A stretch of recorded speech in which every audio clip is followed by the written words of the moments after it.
Nyongero kwaniriza gwe yakatwe gatako ku STV The Sharp Talk era nga tukyagendera maaso n'omukuku na Joseph Tamale Mirundi okutunulira ensonga nga wezigenda maaso mu ggwanga ni ate ensonga zetusinga okwesigamako z'ensonga z'ebyokulonda tuba twogera ku nsonga y'omukulu Robert Kyagulanyi Ssentamu era nga according to omukuku na yagamba Bobi Wine tasobola wangula kaluka 221 era wetwogerera waliwo amawulire agakafuluma agalaga nti Bobi Wine abadde ayogerako ne radio emwe e Kenya ng'asinziira mu maka ge e Magere akigambibwa nti lyaba byokwenda bamusazeeko ne interview tewedde abakozi babe waka ne batwalibwa gegabadde gakagwa nze njagala nkubuulire nti one that all means that Bobi Wine umanyika nakugambye ti Bobi Wine bano bwe baamuleeta bo bagende wa mukama waabwe ne beetonda n'abasonyiwa era abamu yabagamba you brought Bobi Wine, you finance him, write apologies in your handwriting. I know even military officers, senior military officers who have been summoned to State House and to write apologies in their handwriting.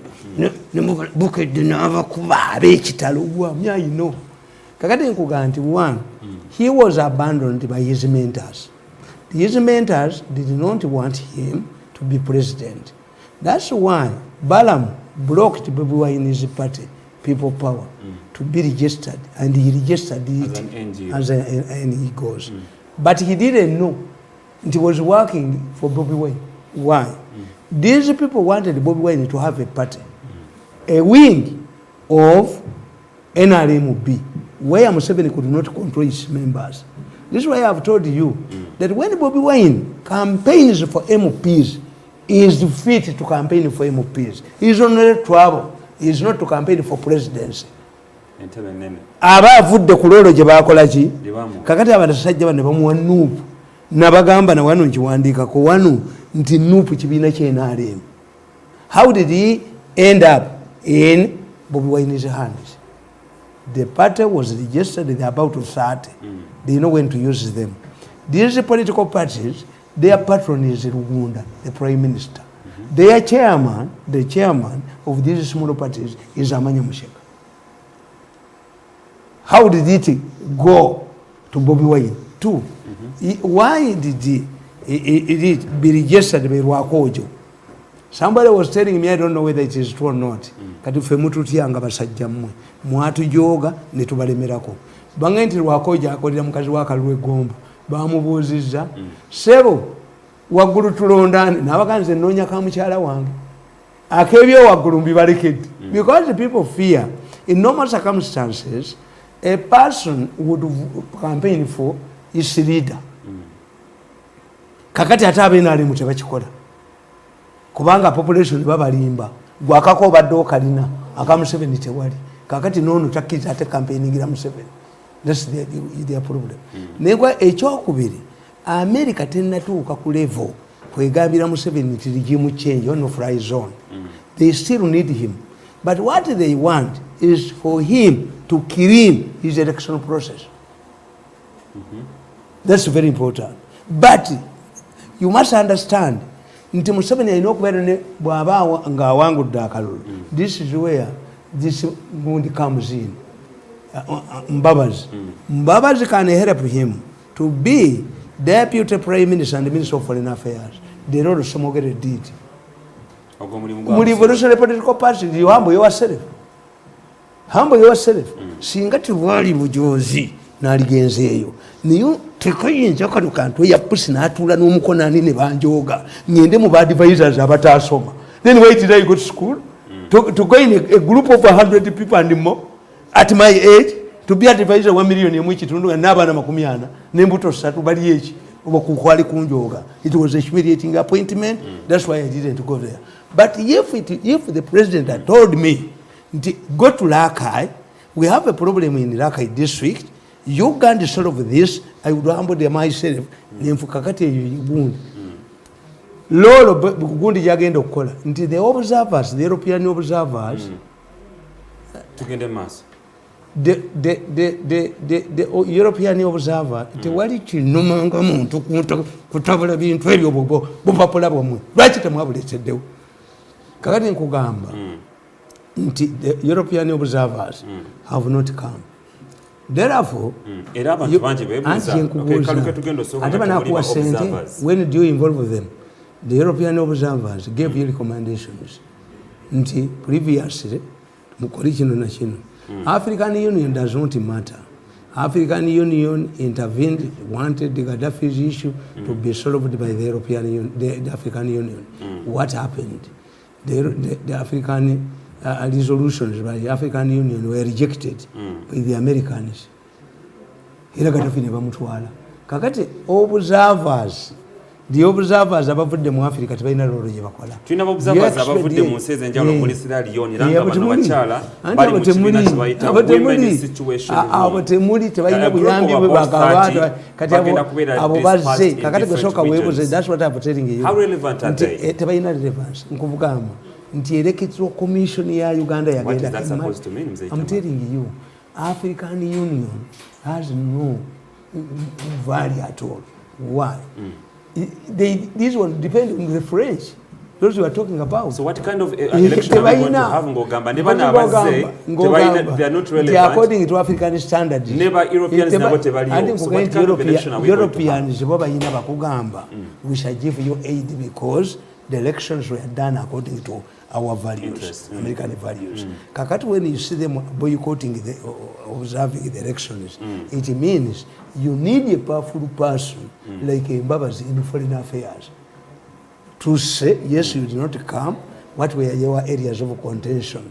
This is why I'm telling you, Tiba judges, Chief Justice, Yaliba Day, bali training bali rudawa because we don't want cases to delay. You know, you basali musiramba. That's what I tell you. Nti muchino kumanya. Nti what are mitigating goon? The mitigating goon is the judiciary. If you lose, you go to the judiciary. This is when the Human Rights Commission would be given a lot of money in its activities. Human Rights Commission is nemotoka zali badde pick up ezitambula okulaba bebase batugoba netugenda netuduka bad money drives good man away because these are mitigating. The Human Rights Group of Uganda motoka zabo zili marked nazo zitambula. This is when you should give them a large budget to move around. Well, this is when the judiciary should be in seminar waiting to see, to handle cases, Terry delay. The Chief Justice will say, Terry delay. We want to handle these issues expeditiously. We were talking about Forum for Democratic Change, National Unity Platform, the Alliance for National Transformation. What do you expect from that meeting? Bobi Wine. Nabagamba nti abasajja abo babazi tumukunde mubazi. Tumukunde yategeera nti bagenda mukwata. Nagabwe embeera tumukunde fortress etalimu. Anti wulira tumukunde yamanya nti bwembeera mu wings za anybody bajja kunsiba. Ayimasipiye mugole tumukunde decided okufuuka presidential candidate. Kati asigaliza olunaku lumu yiminise gweba muyole. He must jump on this. Two, kakati bakitegedde nti Bobi Wine is the de facto leader of the opposition. Kakati they are coming up. Baba banabanene. Bakachitegera alliance ya coalition ya lemo kubali. Nabagamba when four thieves, robbers attack your house from different direction, will you say that they are divided? Uhizo kanti bali divided? Yes. Kakati bano bachitegedde. Nti mumanyi Museveni asibye sente akaluche kagenda kubeera mu sente bakaba kati bagenda kugamba nti bwabaawo wa gundi omu mutwala asinga olete tugenze mu alliance before ekyokusatu mwekye mutamanyi nze nsekerera abasajja bano kakati kankubuuza Lumumba secretary general mukwano gwange mulwanirira nnyo yagaye nti abaffe tugenda bakomesa covid giri emitwalo emeka emitwalo ja agents oba atenga nze manyi yaleeta obuntu obwo obukebera mumanyi miliyoni 2 namba yabuleeta kati Lumumba naye yagenze eno okulyayo akasente kakati let me tell you what does it mean. Let us put Lumumba's in practice. What does it mean? How many agents do you have throughout Uganda? So koleka tuna polling stations emitwale kati Lumumba yayingidde mu ddiru yaba bana ababuleeta. 2 is rubbish. Is it a vaccine? Napana. Testing you here nobera negative bokasanga ku luggi. Is it practical? Is Lumumba talking about a vaccine? Kakati 3 bwe kibanga abamu mubakebedde bano banabeera distance mmeka okwawula ku bana abatali bakebere kitegeeza ababano be bagenda okubeera ku box abakebere bano balina kugenda wala nnyo era ng'ongamba akalu kagenda kubeera mwe muddire olunaku lumu agency bonna mubakebere emitwalo simanyi emeka mutusinikira amannyo ffe tubakolere bwereere naye basajja mumujooga kakati gwe omusajja ono gwokebera ku mitwalo 24 wamuwadde mmeka okukumira akalulu kubanga okolere ono Lumumba akolere ono yaleeta obuntu bwe butesting kits millions naleeta ne sanitizers Museveni nazibulookinga kati alina gye yaziyisizza kakati Lumumba aga nti babakebere you are testing me ku mitwalo 24 ompadde mmeka giri 18 nze ompadde mmeka akumira akalulu kati bakubireko mu ngalo mwasoma nnyo mwasoma oyo yayiseeyo balye sente ku gavumenti kati ekibiina kigenda kusasula sente 10,000. How many agents do you have? How many polling stations do you have? Tulina emitwalo 3,468 polling stations. Yes. Polling station agents. Are you saying that all of the NRM's agents you are going to bring will be positive, manya negative? It requires testing another person. And we do not have time. Oyo yalusediruye ngajirukira mu kibiina mbu abala bajja bakolera bwerere ngo yalusediruye eya testing billions. How many polling stations do you have? How many agents are you going to use? How many times are you going to test these people? And there's no what time. Are you going to do to these NRMs who will be found to be positive? Banange abana balya sente. Abana balya sente. Kuzo meeting eno mugenda vamuki. Andi nkubulidde. Teri kyamanyi. Nkugambye nti ebyo byonna bapulisha lengizinga America. Bobi Wine abana benyenyi gye bagendeddemu n'ababale gye bagendeddemu. This way I tell my children. Si sobola kulwanira Bobi Wine. Kunkubya tear gas. The role of a voter is to cast a vote. To a vote. Somebody won. If your wife follows pregnant and you are the father of that pregnancy, it's assumed, and she suffers from a miscarriage, do you also go to hospital? Olubuto oluvamba twala omusajja ku mutwaliro batwalani kati ezo omulumu gwange guwakalulo baba akakubyeko tomanyiira nesinza kwasamira ku gundi betiya gas ng'abaana ba Bobi Wine bali nyinyinyi emu n'abaabano bonna bali mu America. Bobi Wine yasabye politika asayira mu bayina y'amaka. Bobi Wine yasabye politika asayira mu oba naye ayina y'amaka. Yes, ayina y'amaka oba yatukidde ku kirebe kya America gye bakumidde bonna bayina y'amaka. Kakati nga nze wanga afiiramu kukwalulungira mu kita ajja kubeera waka. Ngabwenda bujjayo mu right. That's family yaffe tefiira mu bya busiru. Dying of somebody else. Why? Bano nyabo mama wange bali bamungi ozolo mu siringi. How did they pay me? Bando down to state house. Ne bankuba ku makuka. Kanagisi kaduse. Wa kanagisi yaduse. Kanagisi bamulabye Nairobi kulu byali mu kibira nankima ne Sebowa. Kujoga bantu bawa katereza kantu kanagisi yaduse no bugalu bindi bwe. If my mother was almost lynched, because the Karoke Kasajja akawagira Museveni, how was I rewarded? Bando down of state house. Humiliated. That's what you're getting. Where I get the name for the million. I can give you your super bad. Could there be a coalition? Ngabu twala myaka ejise kunoza jali mwaka gwa China na kaluka China ne bagatobulu. Can this happen this time around? No, Kenkugamba. The government is fighting America, not Bobi Wine. The government is not fighting these political parties. It's fighting America. The government is an international government is facing mounting pressure from the international community. Politics is like a boxing. When you are boxing, if you injure your opponent, it is up to you exert more pressure to force the coach as to let towel. Kakati bano bonna bongera kunyigiriza. Ti Bobi Wine bwe yatutta abaana be teboogera n'aba bano bagenze. Naye nga many of our leaders abali mu government, their wives and the children have already left. Nebo boogera Bobi Wine bwa akulaga nti ababebe bali mu danger nedda ennyonyi abaana ba Bobi Wine gye bagendeddemu nabona bwe batwalidde abaana baabwe balinga Katonda. That's why my way of seeing religion okunga nti God is the most merciful. Simulabayo Katonda ali merciful sinamulaba. I'm preparing to say very tough God. Kakati okolabe.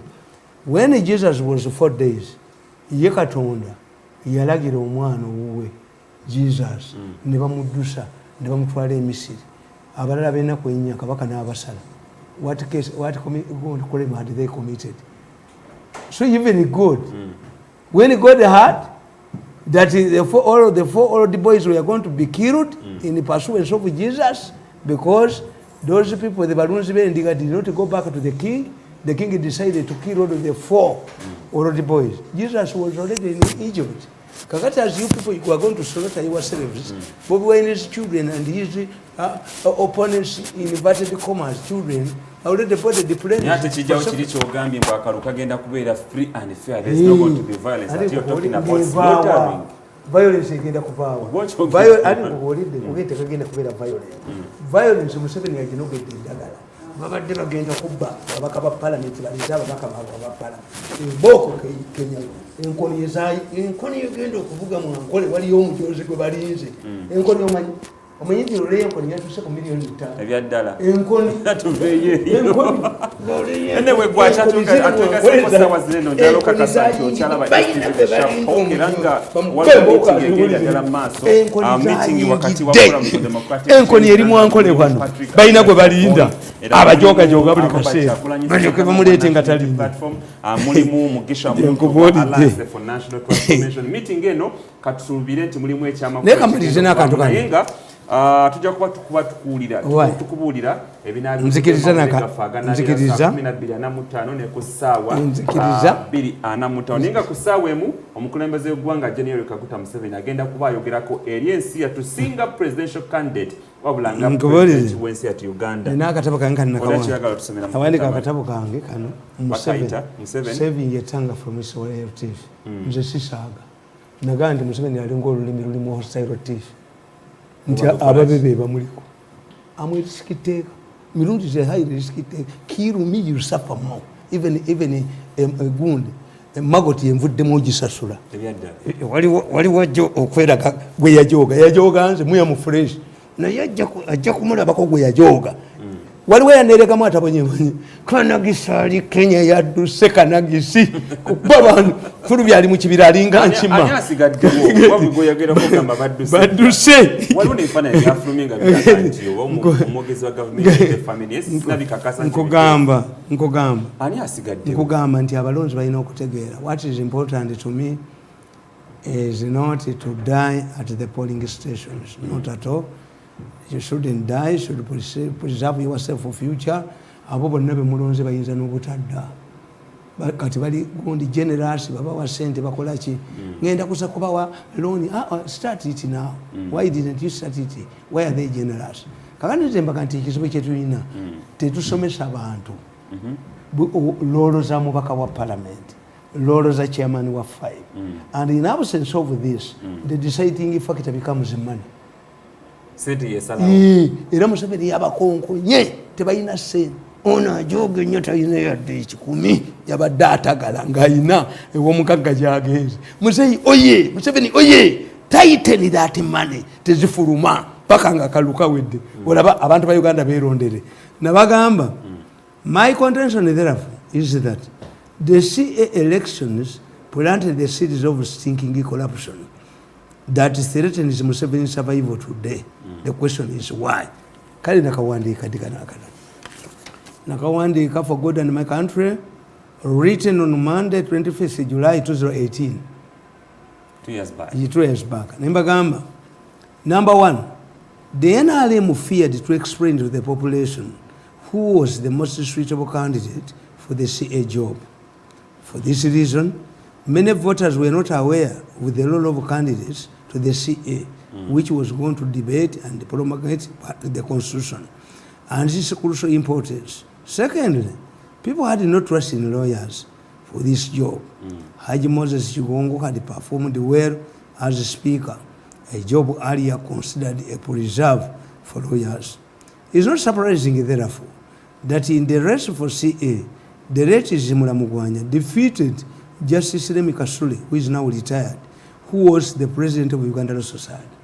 Abantu bali chebamanyi over the two, Zimura Mugwanya ina diploma mukukola sabuni, Remi Kasule, president of the Law Society, who would be considered by the population to go to discuss and debate and promulgate the constitution. Yali batte lawyer. Abantu bategera lawyer. Government deliberately did not tell them. There was even a law governing the CA. Even if you don't understand English, they would identify for you translators. They were targeting illiteracy. Kakane Gamba, since voters did not understand the role of the CA, they perceived it to be another parliament where everyone can go, and it shouldn't necessarily be lawyers. The CA would have been dominated by lawyers. That's why our constitution, there is no constitution that has the volume Uganda has. A constitution is an explanation. There is no constitution that is not complete in the process. In Uganda, you have a constitutional review. You have three types of democracy. Types. The types. One. A political, multi-party, a single party, a single party, or any other democratic. Where do you find this in any constitution? A constitution finalizes. There must be a constitutional review commission every 10 years. Which type of constitution do you have? So it was not done by lawyers. So what kind of constitution do we have? It is, people assume that we have a constitution. It was experimental. So anyone can enter. Yes, I can understand. Americans amended their constitution 10 times in 10 years, but it was all about human rights. A constitution expresses America inama wanga atano mu America. Constitution kayo katono bwekati. A constitution expresses there will be a road, there will be what, there na yen ejude bweti. That's why it's create trouble for you. Nkugamba. Since political parties were in limbo at that time, no serious strategies were taken to sponsor and campaign for suitable candidates. Chovola mandikati abasinga obungi ba independence. Independence, if I know, what like me, I defend Museveni alone. Why? Since I could defend stinking corruption. We see the day. Jones won't go to Ntinje ndi hunting dog yo. Jiteri. Isimu ya jiteri undebe, jiteri umpuliti. Why do you ring me? Am I under any government ground? Do I have a government job? Ring me and see. Sisobola ku defending undefendable things. But as a result, some people have decided to remain independent, not to take a responsibility of the failures of government. Chobola abamonitor bakubawana. Museveni is absence. Kakati nkugamba, the first reason, the issues that dominated the public debate at that time were federal, political party and the political parties. Other issues were not considered to be important. Today, people talk about constitutional amendments, but the provisions for such amendments were not considered to be important and therefore did not attract much attention at that time. Kakana bino bibiri. Nti ababaka bano abantu ba bulijjo bategedde lolo ye MP ti MP takola nguudo MP takola bantu sente MP akola ki. That's why they are disappointed. Nze sobola genda mu parliament. Why am an arrogant man?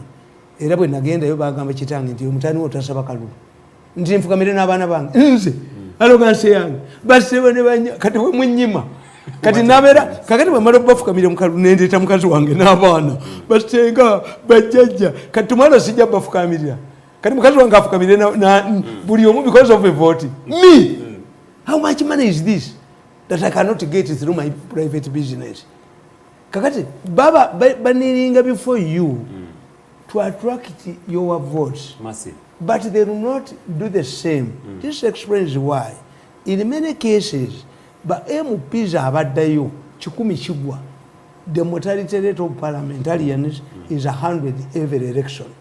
Those who don't get jobs, especially the opposition, die. Omusajja ava mu parliament eyebugerere nadduka n'agenda n'afuuka omwami ow'eggombolola n'asaba obwami obw'eggombolola mu local government. They can survive. Do they go back and the issue is that politics was monetarized. We had to focus politics of Wakabasa. Do you invest in a lot of money of Fukumbaka Parliament? Anti baba alowooza nti tubbe ssente z'amasannyalaze, tubbe ssente za COVID, tubbe ssente za buli kimu tugule abalonzi. As if toyinza gamba nti ku mbaga tubbe ennyama naye tubagulire omwenge mbotamiva ayagala ki kakati mmane Museveni azikutte tebalina ssente. This is why I'm explaining it is going to be the most fair election. Why? Mengo does not raise its agile head over federal. Sebo badibo nobo badi abukoze ne Buganda akalutafunyemu. This is the time gundi ekibuli lwakubiddwa motoka za mutulako. Rwanga is also nzimmanyi kazimba byayogera sibitufu. It is a small matter. I know. I saved the Catholic Church. Baba de Bainane details and that is when it comes to Catholicism, you see me as a Catholic. So, kakati abantu bagenda kwerondera abantu baabwe without federal, without money, without any influence. Abasente jogo libaweddemu obujonzi bubaweddemu obubbi buganya okukola bakakasizanti ojja kubanga osobola okulonda kasita obanga weewandiisanga omulonzi bwetwongerayo n'ensonga y'ebyennyanja katono nnyo twakadde akatutwaliriza ensonga y'ebyennyanja ebyennyanja babisanze ku mbalama za nnyanja Nalubaale nga bifu era nsuubira kisonga eno ekwatako nnyo ebyasebalamu tebabisangako nga bifu kansoke nkunyonyola muzeyi Tamale abinnyanja bino nno abannema bavuddeyo ne batangaza eggwanga nga bagamba nti kyavudde ku amazzi agaalinya emyezi giri egiyise emabega ekyaviirako ekiddo kibayita ekonge ekyakwata ku mazzi ekiddo kino lwavunda ne kikkira wansi mu mazzi ne kisalako oxygen levels kyekyaviiriddeko ebinnyanja empuuta okufa mu bungi. What do you make of that besides talking I rubbish? know a fund that was given to government to clean Lake Victoria. Mbakube the center abazi. Walo sente zafuluma nga zakutereza Kanagisi n'avaayo friends of Lake Victoria Kanagisi naye yadusali Nairobi balina gwe balabye afaanana Kanagisi ali yatemye kuli byali mu bibira ali ampirivuma nankima ne Sebowa kukubanga bya busiru kakati I know nti ebyennyanja these things must happen. Why?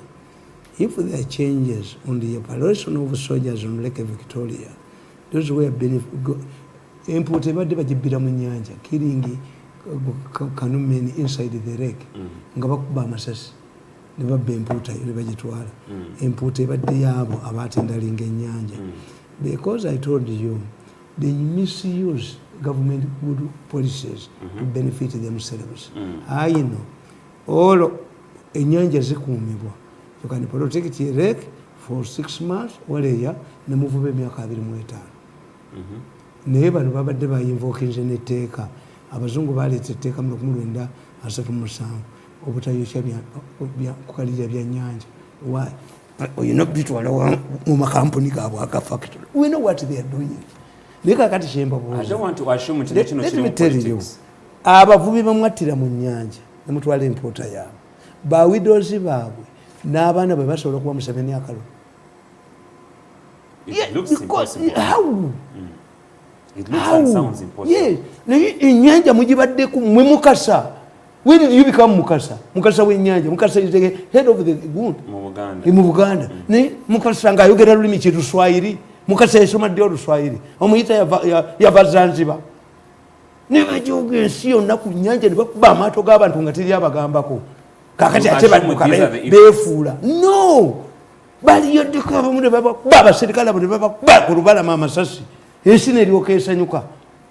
Yes, I've been saying this nze nategeererawo ti these people basuula Museveni. Why?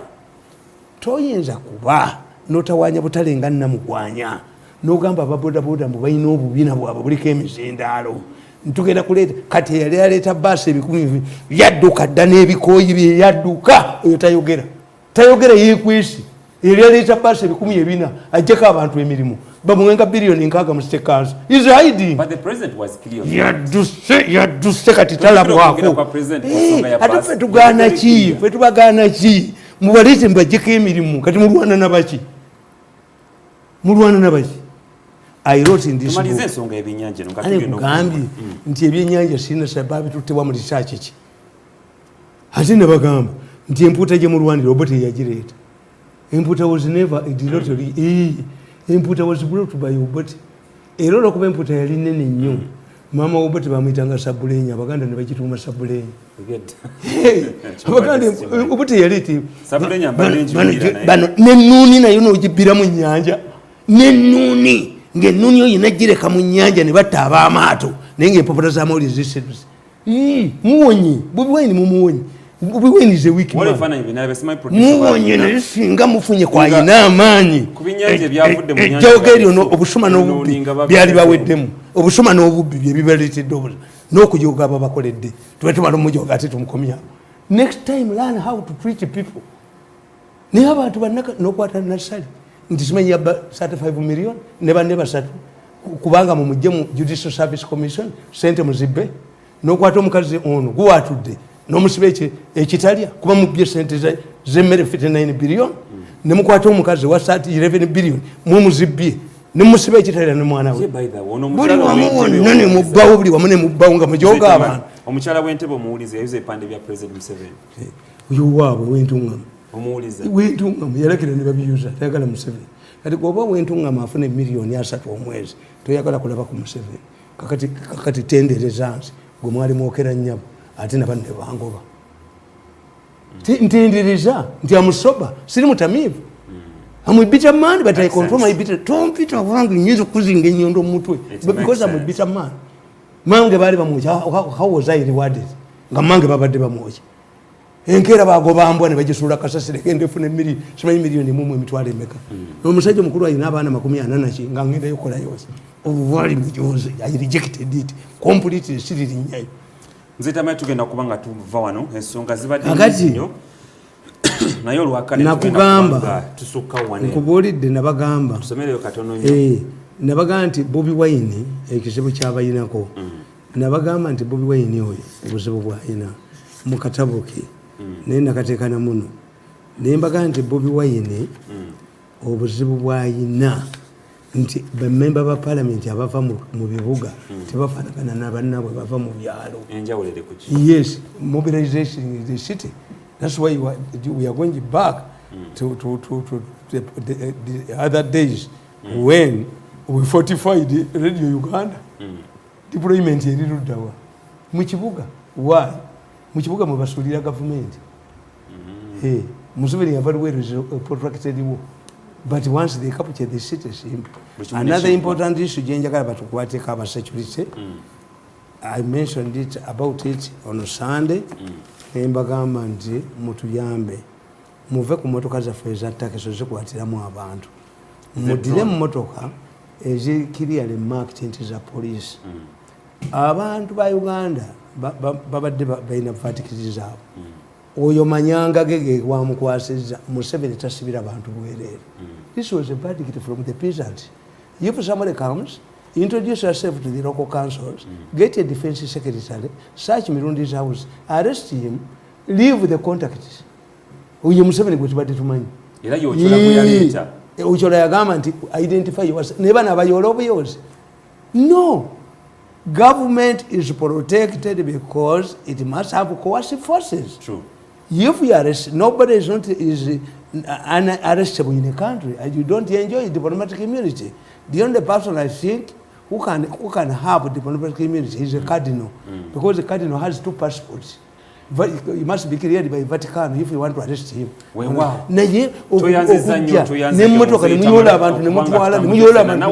you are creating scare. You are panicking. And when you panic, you do so many things.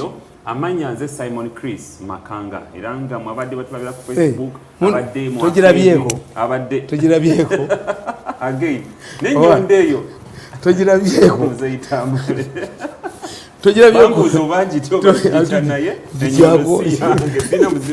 jako kyali kubyeko obadde kati obadde manyi nti weeri kudefenna ampaka olwokubiri oluddako tujja okukomawo ne STV the Sharp Talk era nga nsubira tujja kuba tutegedde ani president temugenda mu violence teka wakalulu gende wo webake omala okulonda dde waka webake olubuto luteekemu oba oli lumuvaamu lumuveemu coverage yonna eri wa presidential candidates ab'enjawulo so twesige ne information gye tugenda okuba nga tukuwa mu kaseera kano akaakalulu musiibe bulungi mweraba